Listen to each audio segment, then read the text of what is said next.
Hello. uh, wow, great to see you all here. Thank you for joining. I'm just going to start on Instagram as well so that I have everything set up. But thank you very, very much for coming today and to listen to what I have to say about Clubhouse. So hopefully Instagram will start working and we can make a start. Hello, everyone. So I made this originally to talk about what's been happening on Clubhouse and also to sort of update on how I've been getting on with my Korean studies. So as many of you may or may not know, this year I have been very busy trying to learn Korean, which has been an interesting turn of events for me, in that learning a new language and documenting it completely, as I have been doing this year, is a new thing for me to do. I have been writing blog posts, making some videos, writing little bits online about the process of learning Korean. And a couple of lives ago, I talked about the difficulties I'd had externally, which meant that I needed to take a break in my studies. And today I want to talk about how I'm getting over that break and how I am motivating myself to studying more. And I think it's really important to do that. And many of you out there ask me, how do you get motivation? How do you study? What do you do as a plan? And I think it's really important to sort of talk through that process as it happens for me, so that it really gives you a clear idea as to what I'm doing and how I'm doing it. So I'm going to start with that, and then I will come to some questions and answers that you may have as well, so that we can all talk together about language learning and anything and everything you'd like to talk about. So the discovery for me of the year has been Clubhouse. Now, there are some things that some people out there were saying, it's only on iPhone. It feels like, you can't, not everyone gets on it. There have been issues potentially people have raised with me about the app itself, and I get that. So I was fortunate to have an iPhone to be able to get on it, and I was invited to join it by somebody who attended the Polyglot conference in Fukuoka last year, called Andrew, and he was very kind to invite me to the app because he thought that I would see a great value in it, and I do. So first of all, it's in beta, so it's not rolled out yet. And my understanding is that the app itself is still relatively young, and like many apps before it, it will eventually end up on all platforms, and more of you will be able to take advantage of the app and of the advantages it has in helping us with our language learning, which is why we're all here. And I wanted to sort of explain to you what I found during my last couple of weeks on the app, so that I can show you why I think it's beneficial. And when it comes out, if you can join, I would definitely encourage you to join. I've set up a club on it called Polyglot Conference for Polyglot Conference. So the Clubhouse app, what it does is it has a number of clubs. One of the big clubs on there is called the Lingo Lounge, which I would encourage you to join. And on there, people set up rooms to talk about lots of different topics in different languages, which is great from the point of view of you can go on there and you can talk about many, many different things in many, many different languages with many, many different people. Now, some people said to me, well, what do you do if you are deaf? Because obviously, if you've got issues with your hearing, that you can't hear, and it's only on voice, what does that mean for you? I actually asked that question in Clubhouse because that was one of the things that I found to be a consideration. And someone who would like to be able to make things as available to as many people as possible, for me, it was quite an important question to raise, because it was a concern raised in our language community. Now, I was told that people have been using otter.ai to combine it with Clubhouse so that they get the written word as well. Now, I don't know how perfectly that works, but it does seem that there are ways and means of getting things to work, so that there is some ability to take part in it, even if you can't hear the actual audio itself.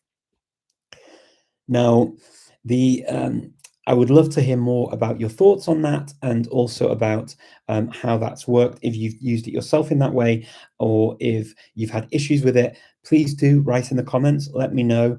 I would love to know your feedback, and let's see if we can get that feedback rolling back to the people who have created Clubhouse, so that we can make sure it's as accessible as possible moving forward, and that something can potentially be done, hopefully. Now, in terms of what I've got out of this, so the last 2 weeks, I joined in Lingo Lounge. It started was two people, Nina and Rabia, and they are absolutely wonderful people, started this Korean language learning project, so a study group, basically. And as you may or may not know, I've been trying to study Korean this year. I've got the Talk to Me in Korean website. I've signed up to that. I've also got the books. This is the level 1 book. I've also got some other books from Talk to Me in Korean. This is the Real Life Conversations book. And I also have this, my first 500 words in Korean. Now, the cool thing about the app and about this study group, particularly with Nina and Rabia, is that they have set up days where they go through this book. First of all, they're revising it, and then they also are going through this book together, and they're also going through this book together. So I now meet with them 5 times a week to study Korean in the evening, or my evening. For Nina, it's the morning, I believe.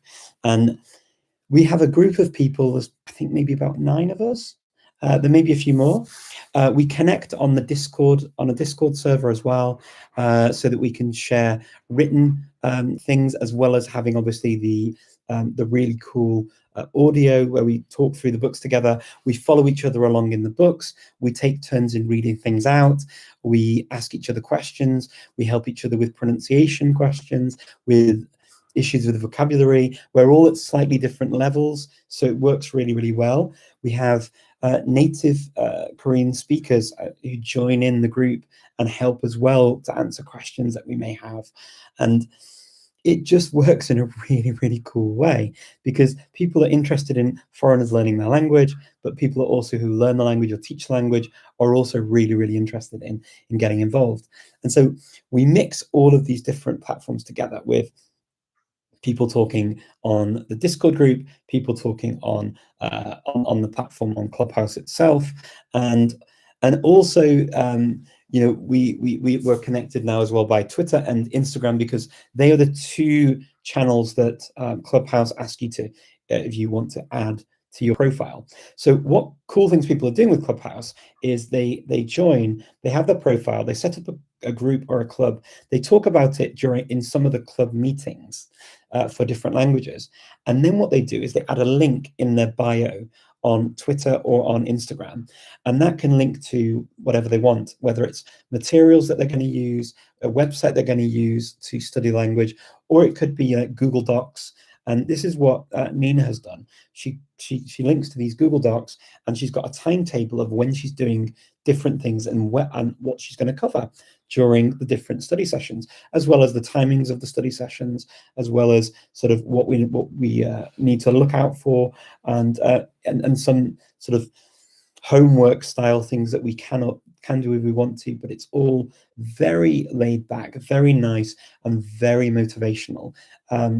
I've just felt a surge of sort of motivation to learn Korean again after this break in my studies.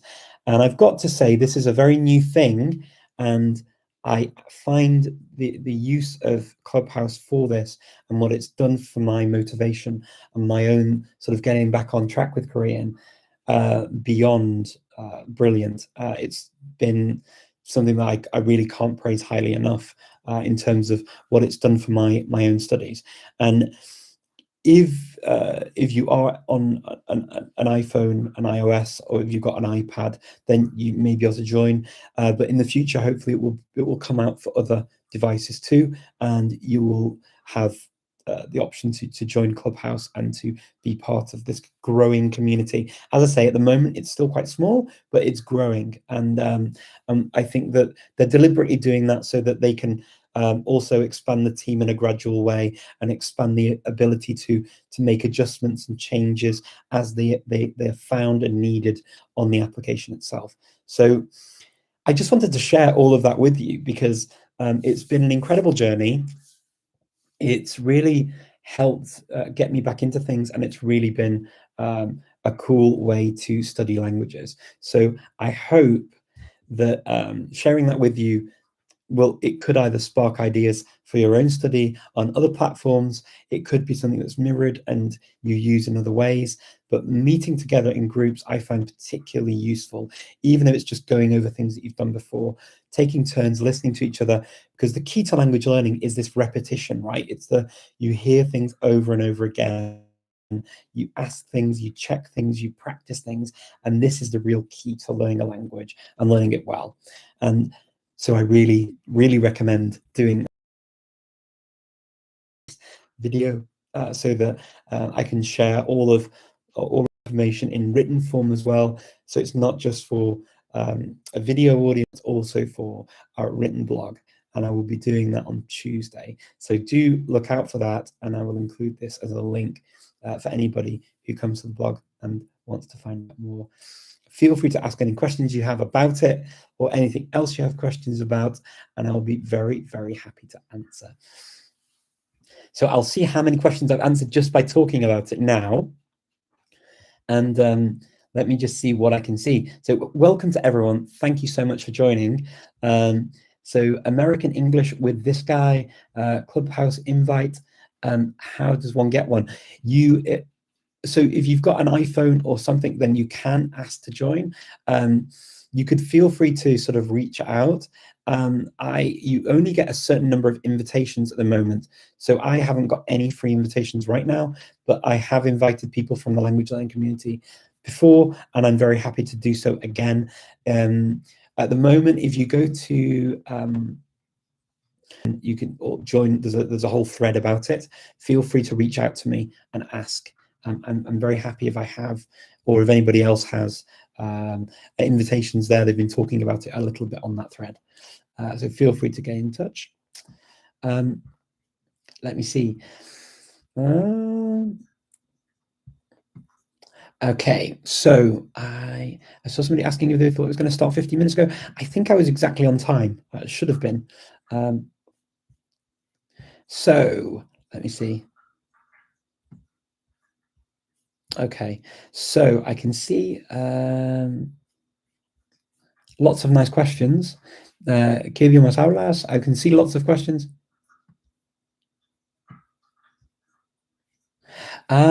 Okay. I think maybe there may have been a time change. So on YouTube, I'm sorry if I appeared late for you. I believe I was on time for what I thought was right, and yeah, we've not changed times yet, so there could have been a time issue. So sorry about that if you were here, and yeah, you're welcome now. I hope that you're getting this now at the right time. Let me see. Okay. So there are some kind offers as well to help people on I can see some nice kind offers as well to help people get onto Clubhouse. So I hope that some more of you can join. I'd look forward to seeing you on there. I've been doing weekly chats on there. I did one with Luca Lampariello on Thursday last week, and I will do another one with Michelle Frola, the Intrepid Guide, and we'll be talking on Thursday again as well at 7 p.m. Central European Time on Clubhouse. And then I do a thing about the Polyglot conference too, because there tends to be new people on there who don't always know about the other parts of the language learning community, and it's good to meet new people and to reach out. And so yes, let me see if I can see any other questions. Can I join the Discord server you're talking about? HKJ, absolutely. Reach out to me, send me a message. The best places to reach me are on Facebook, Twitter, or Instagram. Instagram and Twitter are probably the better ones, just because Facebook gets a bit busy, and I'll be happy to sort of send you in the right direction. The server is to do with, the Discord is actually to do with this course though, so if you were following it, then it would be good to follow it on that too. What's the name of the thread in Clubhouse you're talking about?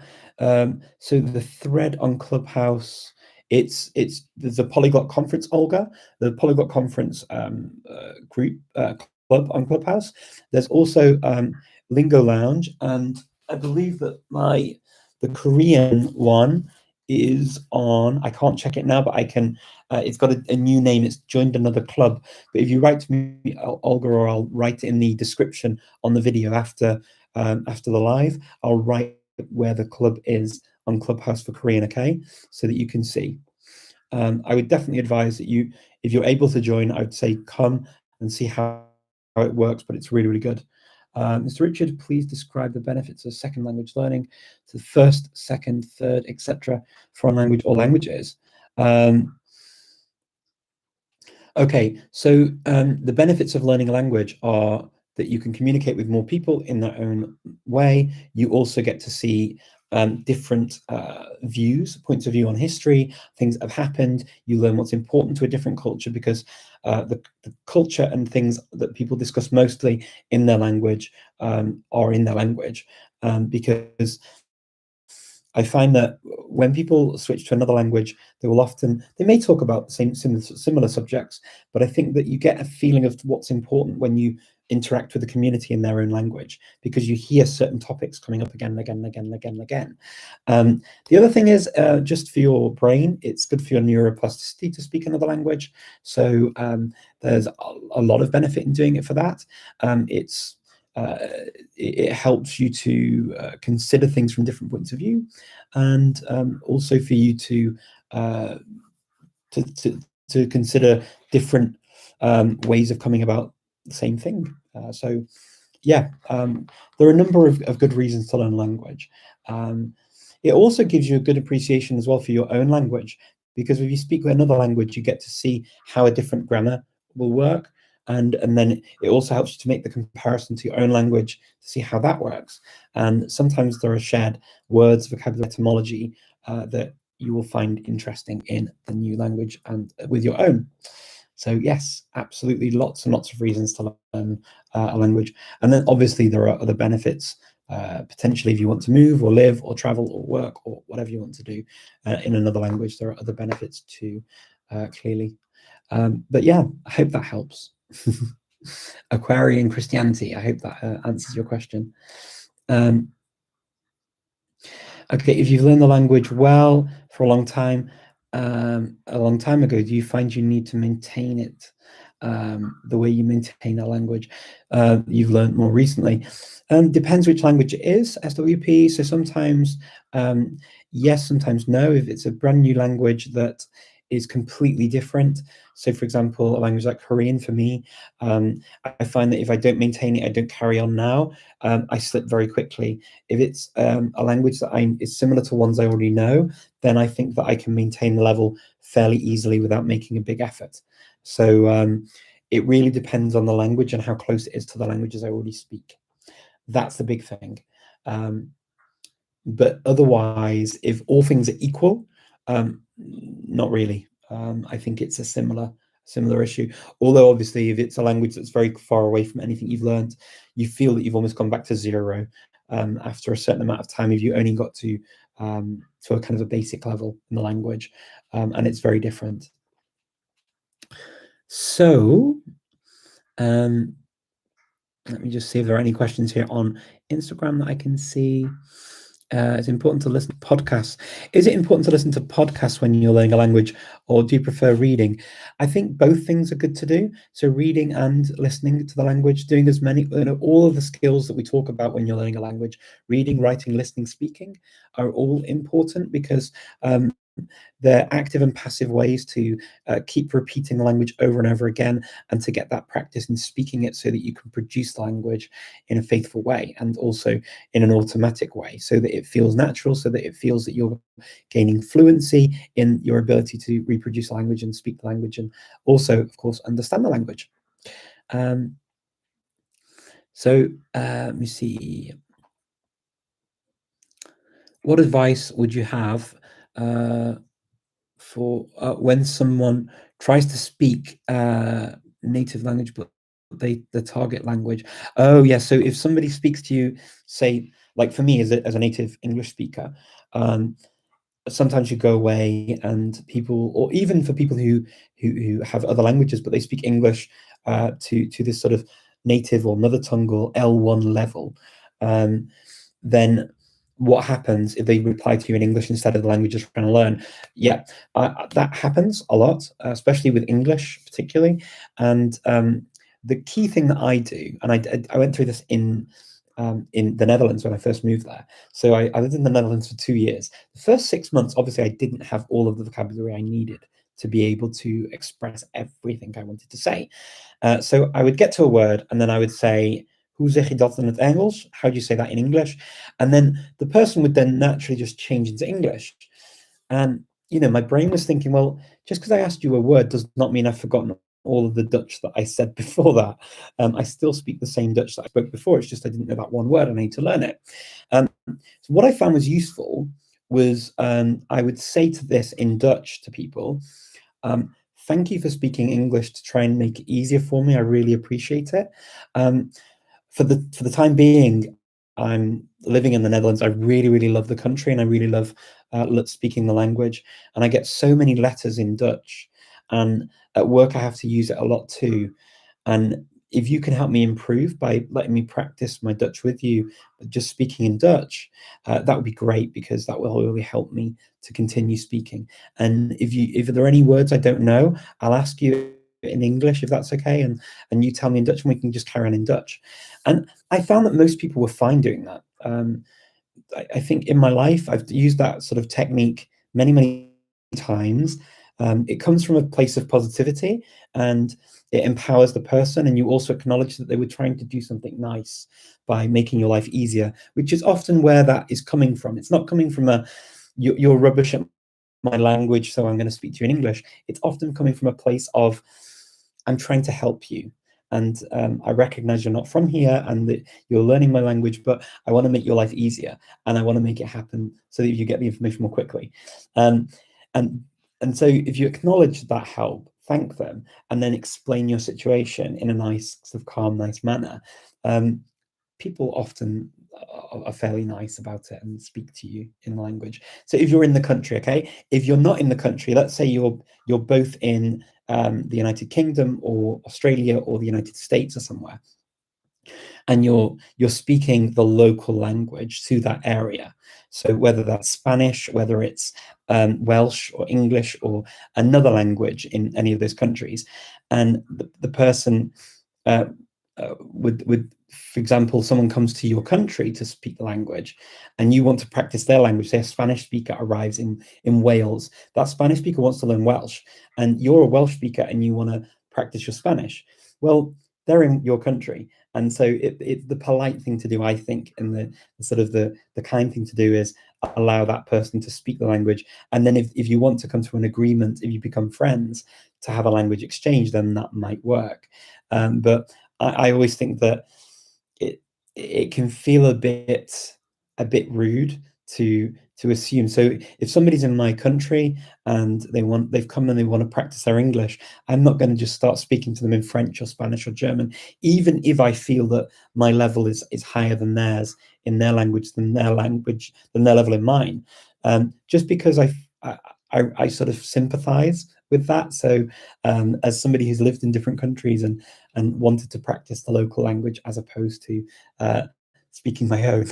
So there it kind of works two ways as well.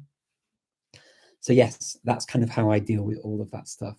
And again, you can have a nice conversation about it and say, and if you're in that situation where you're in a place in the US or Australia, the UK, Canada, wherever you are in the world, and you say, you know what, I really love your language and I'm learning it myself.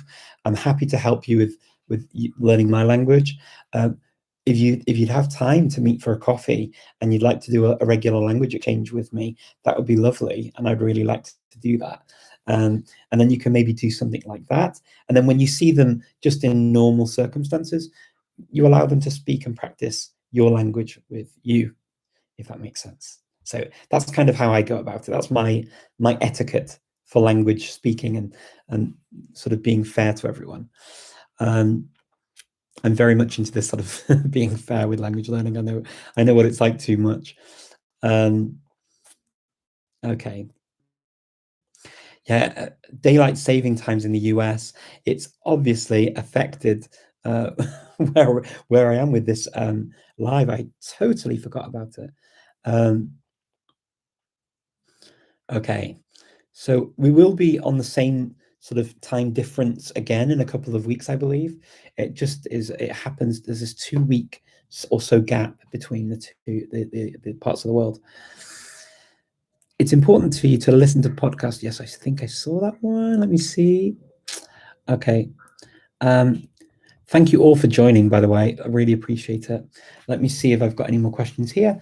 I'm just going to check and see.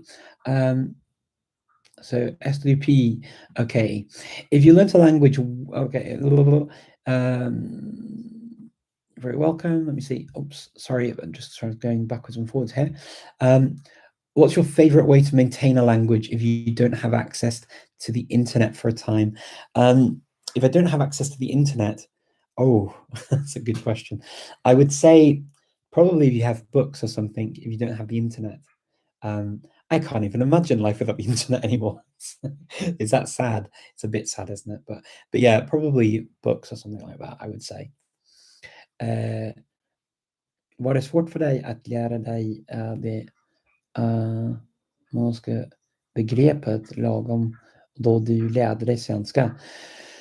Ja, så det är aldrig lätt att lära dig ett nytt språk som svenska, till exempel för mig. Jag hade så svårigheten att lära mig till många saker. Och jag tror att jag pratar inte perfekt. Och jag vet att jag pratar inte perfekt. Men så var det med tiden, så långsamt så blir det bättre, eller hur? How would you recommend one to start learning Macedonian? I would recommend buying a book by Christina Kramer called Macedonian for beginner and intermediate students, and it's by the University of Wisconsin. It's the only real book to learn Macedonian at the moment on the market, and there is audio that accompanies it free of charge online as well. What's your level of Mandarin like? And what's your best Asian language? Mandarin, I did 3 semesters at university in Sweden. I suppose officially it would be kind of like I guess A2, B1 level, B1-ish level, something like that.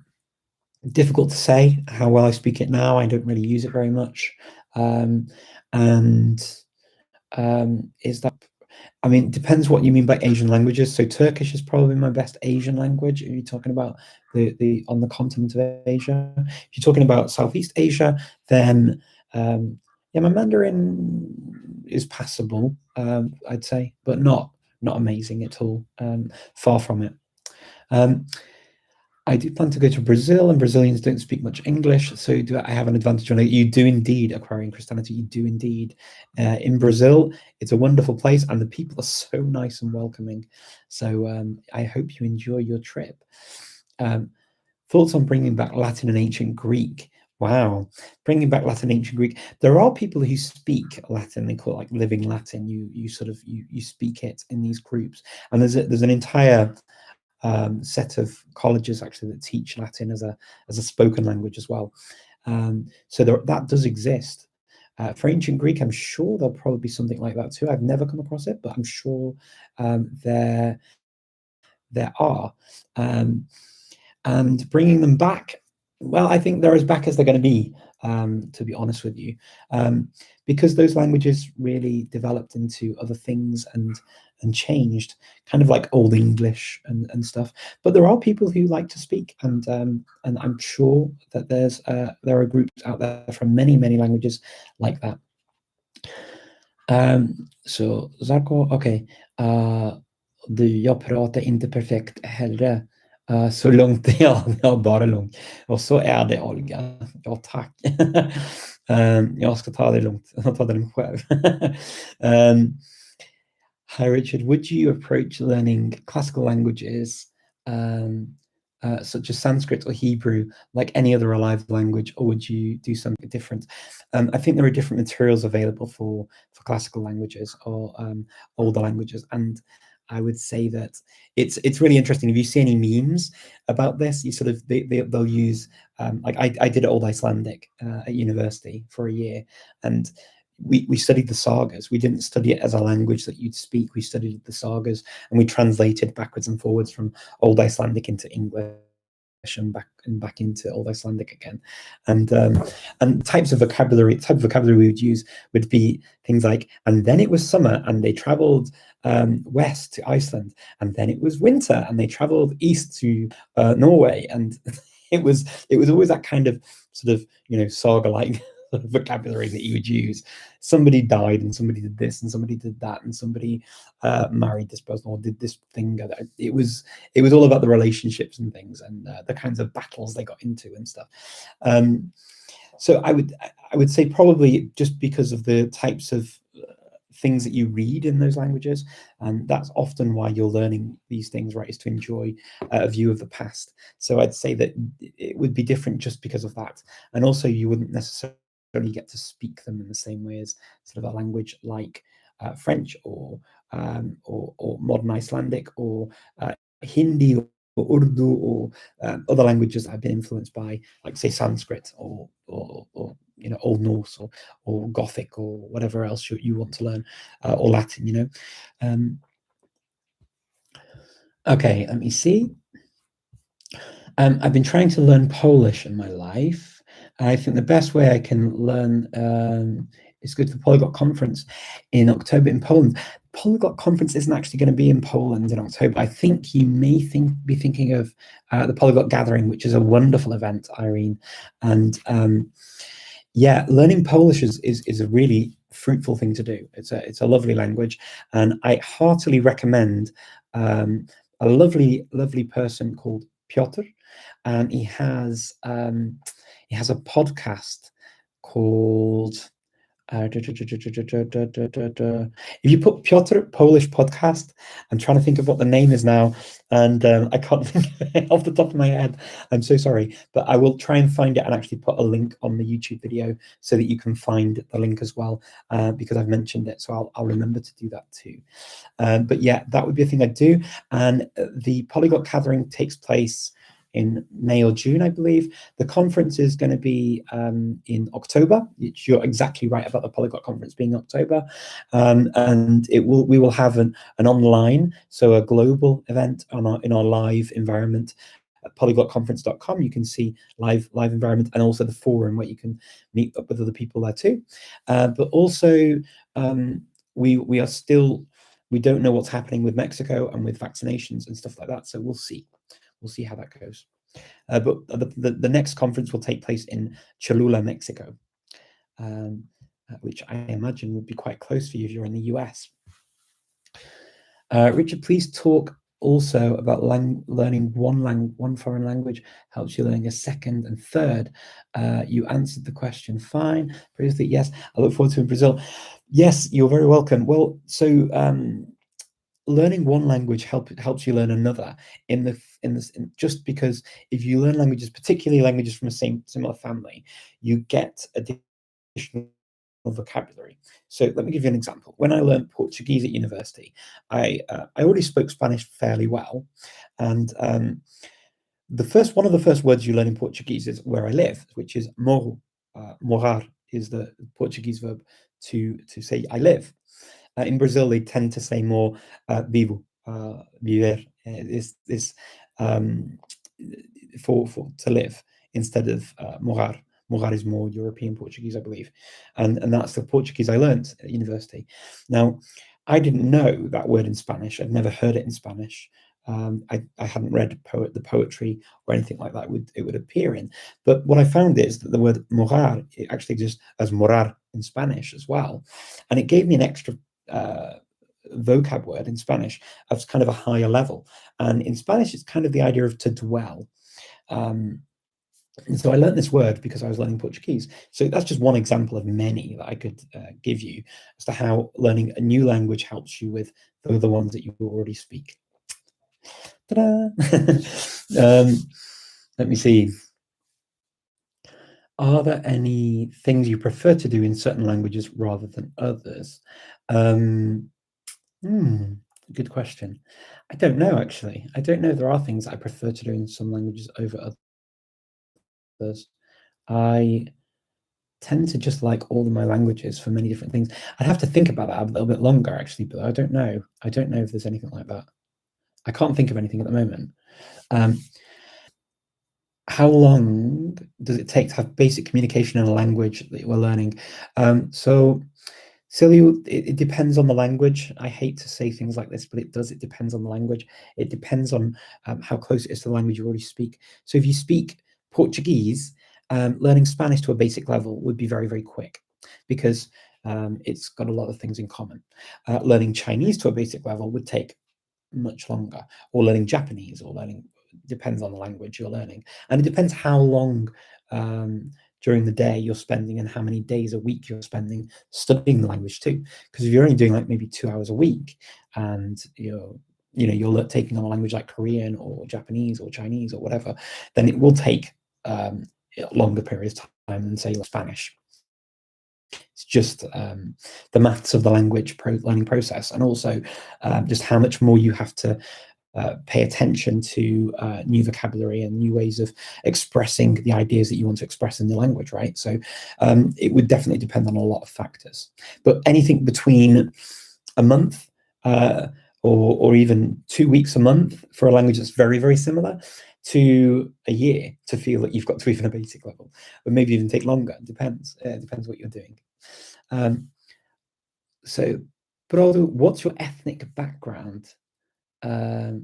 Your magnificent beard renders you ambiguous. My ethnic background.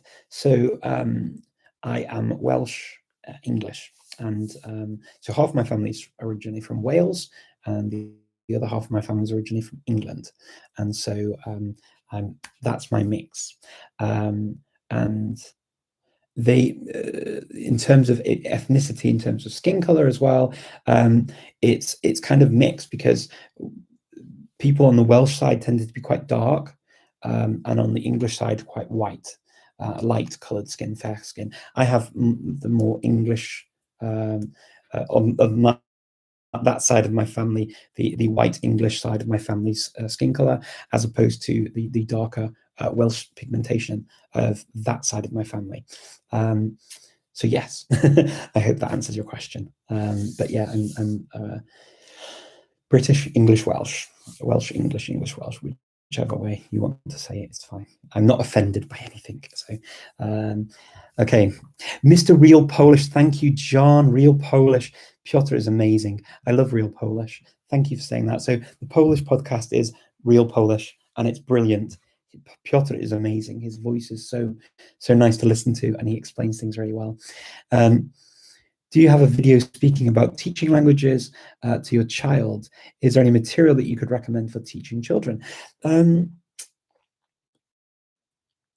but I could make one, I suppose. I could make one, Jorge. I could make a video about that, talking about that. But I think I've spoken about it at a few events. I'm not sure what's online and what's been recorded, because I've sort of only started getting back into my own YouTube channel really since last year. And so I'm sort of building things up and answering questions that people have. So I'm happy to talk about that if people want to. So please do drop a comment if you want to hear more about how I raised my daughter with 5 languages. I'm very happy to talk more about it. How many languages do you need to know to be a polyglot? As many as you want. Mena, I actually don't think it's super important about the numbers and things. I'm not a numbers kind of person. I prefer definitely letting people decide. Do you feel like you identify with the term polyglot? And if you do, you're welcome. I'm absolutely happy. I love that that we have such diversity in our community, and the fact is that we all love language, and that for me is the most important thing. Whether you're learning your first or your 31st, I'm very happy to meet people who just love language.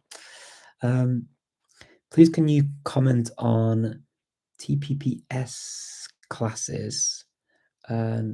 Do you think they're effective? I don't know what TPPS classes are. I'm so sorry. But if you want to expand on that, I'd be happy to see if I understand what it is. Unfortunately, I don't get the acronym off the top of my head, and I can't easily Google it right now. Yeah, I'm really. It's nice to see all these lovely comments about sort of what I've been talking about, and thank you for all your kind words as well. It's very, very nice of you to write such nice things. Did you continue learning Finnish, and what would you recommend to learn it? So Finnish, no, I finished Finnish. No, I didn't finish it, but I sort of I did my summer in Finland, and I studied Suomen Mestari is the course I use, and I haven't got it with me here. But I've got Suomen Mestari, which is a really good course for learning Finnish, and it's all in Finnish. That's the course that we used at the university in Helsinki. And I did up to level 3. I did part of like half of level 3 in that, which is kind of like A2, B1, getting towards B1 level. And yeah, I haven't carried on with it because I don't get to use it, but I am hoping to sort of get back to it at some point. I really liked Finnish. And in terms of that, then there's also some cool, yeah, there are some cool sort of slowed down news in Finnish that you can see as well. So yes. What's my level in Dutch right now? Ja, ik denk is oké. Ik spreek heel graag Nederlands, maar ja, tegenwoordig in Macedonië is het wel niet zo, ja, en niet zo'n taal die ik elke dag hoor of zo, of spreek. Maar ik spreek wel Duits, en ik heb ook mijn Nederlands voor andere dingen in mijn leven ook nodig. Dus ja, is het niet kwijtgeraakt, maar ja, is goed, denk ik nou. Even kijken. Wat denk jij? Is goed? Hola Richard, Foutje, and nice to see you. Boa tarde. Do you speak Farsi? A little bit. I've studied a bit of Farsi, but I don't speak it very well. If so, what are your favorite resources for learning to speak and learning to read and write? For Farsi, I can recommend. There's a guy called Rizal who's got a whole YouTube channel full of Farsi material. It's really cool. He's got a website. You can buy his books on the website, but you can just watch the videos as well. And he basically talks through his entire courses. If you put in learn Farsi or learn Persian. Sorry, learn Persian. He says it. Learn Persian in 100 days or learn Persian in 30 days. You will come up with lots of materials on YouTube, and they're all free for you to access. You can buy his book as well. And I think people that put that kind of work into developing content, it's nice to support them in some way. I bought his books, and I think they're very good. Just haven't continued with it. I will teach you a language. Ollie, good to see you. I'm struggling at the moment getting back into language that I once had at a good intermediate level. It's not as exciting as it was the first time round, and I'm struggling to summon the motivation. Any stories you can tell to help with that? Well, exactly what I've been going through at the moment with getting back into Korean after sort of having a bit of a break. I think motivation comes from things that just sort of excite you and get you into the frame of mind, and it's a mindset thing, right? So study groups are pretty cool for doing that, Ollie. I think, and I think that when you're meeting with people and you sort of have a commitment to a group and you start liking the group of people, as I am at the moment with Korean, I enjoy the time together with this study group, and we get together 5 times a week. For 1 hour a day, and we just go through the book together, and there's no pressure, because if you've not prepared it, you can just listen in, you can say what you want to say, there's no judgment, it's super open, it's really, really nice. So I would definitely recommend that kind of thing is really good to support you and just to keep moving you forwards as well. Other than that, I think that finding things, that materials that excite you is an important thing. So songs that you like, because that a song will automatically lift your spirits, right? Because the music, the whole getting into the singing of it and whatever else, and learning the words, all that kind of stuff is really quite magical about learning a language. So I recommend that as well. But yeah, I would say the big thing for me to get properly into it again was this study group for Korean. Absolutely brilliant. Another way you can do that if you can't find a study group is to get teachers on italki, and to italki.com. There's a link in my to get $10 if you haven't signed up for it before. I always put that in, and it's I got it with the Polyglot conference when they were sponsoring the conference, and gives you $10 towards your first lesson. And yeah, with that you can set up certain days that you meet with a teacher, and you can treat that as your study group as well. And I think that kind of thing is a really big help. Yeah, hope that helps, Ollie. Wat is er nou van het Nederlands? Ja, dat heb ik al gezegd, denk ik maar. Even kijken. Dan even kijken. Oké. Karşılığında yeni Türkçe ad sözleri öğrendim. Evet. Ad sözlerini kullanıyor musun? Yeni bir dil öğrenirken. Evet. Ama genellikle çok az kullanıyorum. Çünkü internette ve şimdi hiç merkeze hiç gitmem ve bu yüzden insanlarla hiç konuşamam. Ama genellikle evet, ve şaka yapıyorum ve hepsi ve bu yüzden evet, ama atasözleri daha az kullanabilirim şimdi. Makedonca daha fazla, çünkü Makedonca her zaman ve her gün konuşuyorum. Türkçe ve daha az şimdi kullanabilirim. Ama zaman zaman evet. Yeah, Polski, real Polish, yeah. Absolutely. Do you have any experience with Swahili? Only Swahili is always kind of trotted out as a language and that person even learnt Swahili. So yeah, but not much actually. I just know, the things from like films and stuff like Hakuna Matata, and I know Safari is from Swahili. So yeah, words like that we have, but no, I don't really know much about Swahili. I know obviously it's a Bantu language, and I know some of the features of Bantu languages, so sort of as a purely academic idea, but I've never really studied Swahili. Hopefully in the future, who knows? Asimil's good to learn Polish. Bardzo dobrze. Yes, Asimil is good. Asimil, Teach Yourself, or Colloquial have fairly solid courses for Polish.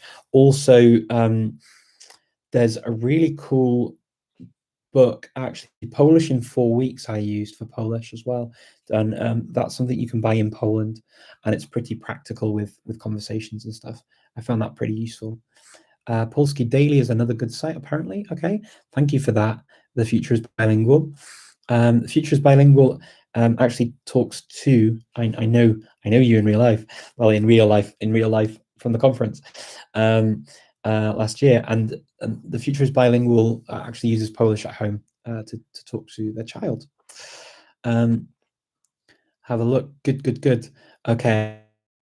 Morar in Brazilian Portuguese sounds more the way you say pronounce morar in Spanish. Yeah, exactly. So morar is the Portuguese way of pronouncing it. Morar would be more of a Brazilian way of doing it. Yeah. How about Hebrew? What do you mean? How about Hebrew? As in, like, as a language for me to learn, or do you mean materials? Feel free to expand on that. I'm happy to answer. What are you speaking about? Language learning all the time. Language learning.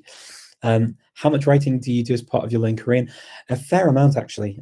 So I kind of have this book where I write my Korean in.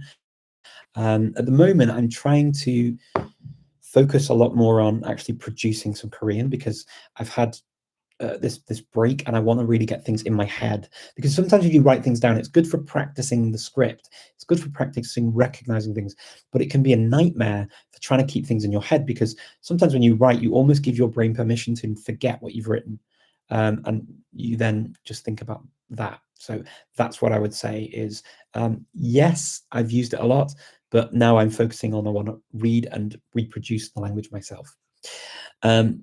Do you still remember the Frozen song in multiple languages? Indeed I do, Jonathan, indeed I do. I can still sing it all the way through in all 25 languages. And yes, it's a lot of fun, and I loved learning that, and I love singing it. I still sing it sometimes, much to the horror of my poor teenage daughter. Saludos, Richard, encantado de escucharte. Muchas gracias, lo agradezco mucho, Alex. ¿Qué tal? ¿Todo bien?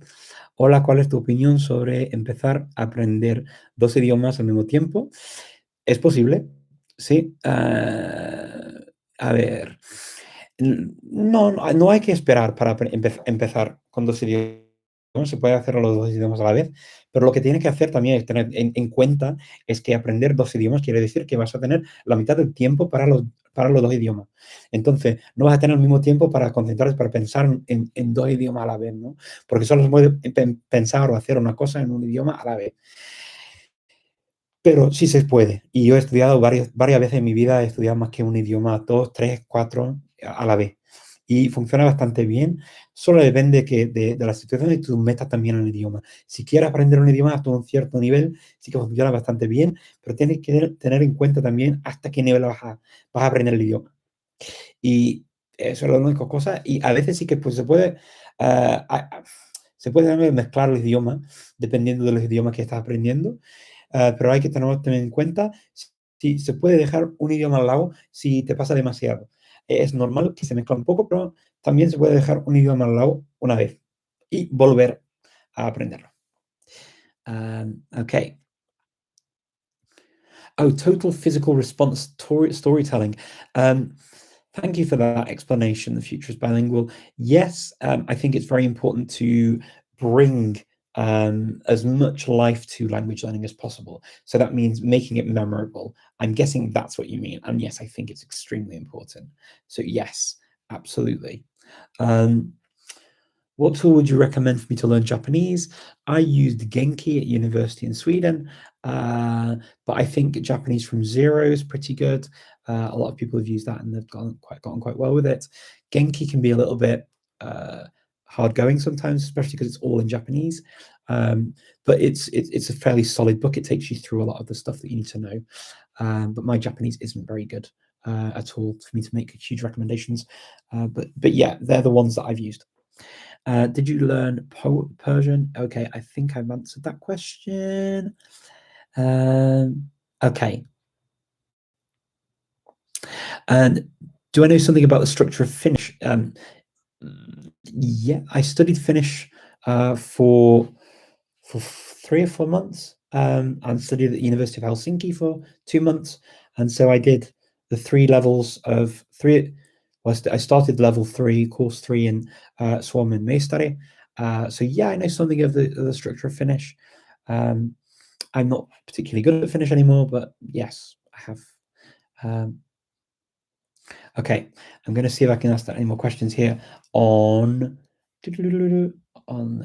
YouTube. So I'm sorry that I'm trying to get through each one of these before we finish in just a few minutes.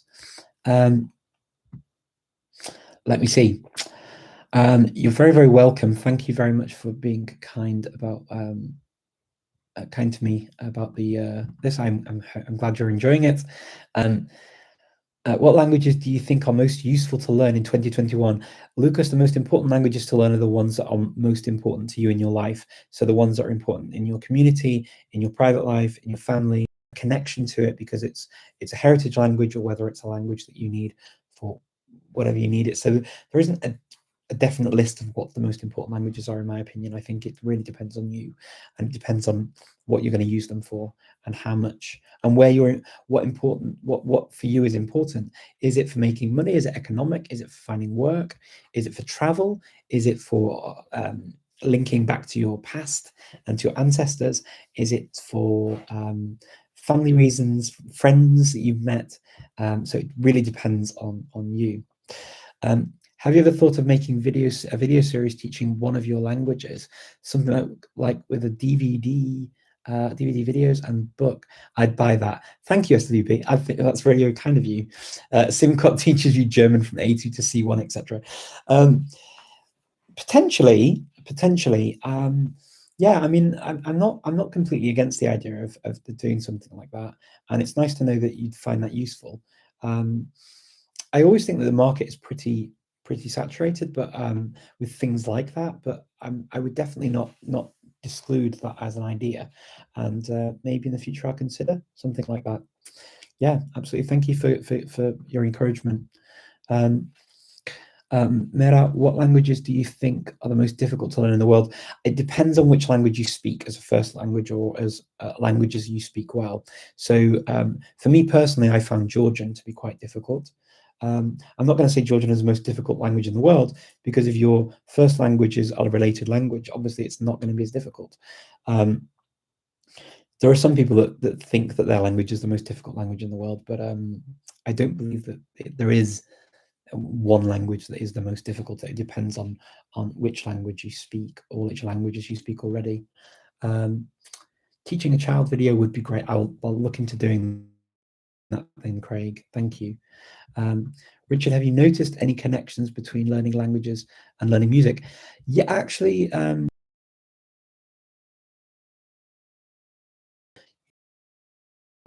porosity, that yeah, if you can pick it out languages and music, there tends to be a parallel there. So so yes, in a way, because languages kind of this grammar, but there's an art to them, right? Like music, there's kind of an art to playing the piano or something like that, and there's also the structure to it as well, with the notes and learning the music itself. Okay, have you got any tips for learning to read Chinese characters? Seem really hard to get used to. I'll say Nikolaus. Okay, so Nikolaus, yeah, the key to learning Chinese characters, well, it's a big question and probably one that would require a lot more time. I would say that learning the history of the characters helps. So learning what the characters mean and why they're put together in a certain way just helps with the story, so that you understand the elements of them. So that is a big help for learning Chinese characters. I found that really useful. When I was studying Chinese, we did Chinese character development at university in Sweden, and I found that really useful. So I would say looking into that would be good, if you can. I'm using the sounds with I'm using the sounds that my 2-year-old is making, and if it makes sounds in a word like Greek in English, I repeat that sound. Yeah, that's really good. Yeah, repeating sounds is very good. Okay. Yeah, Jay, I'm so glad that you're coming. You made it to Japan, and for 2021, at the moment, we're definitely going to be having our live environment on the Polyglot conference website. So that will definitely happen with the forum and with the live environment. And we're waiting to see what happens with the pandemic, to see how we move forward with anything in person. And we will find out more as time goes on. Unfortunately, I think things are changing so quickly that it's difficult to guess. Je spreekt Nederlands. Ja, dat doe ik wel. Best regards from Germany. Currently I'm learning Dutch. Geweldig.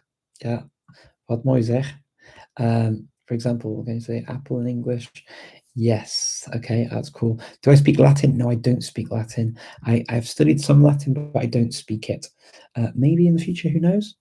I'll learn etiquette, maybe. Maybe that might happen sometimes, who knows? Why do you and your wife raise your daughter as a multilingual? Because we're a multilingual family. So that's the simple reason, really.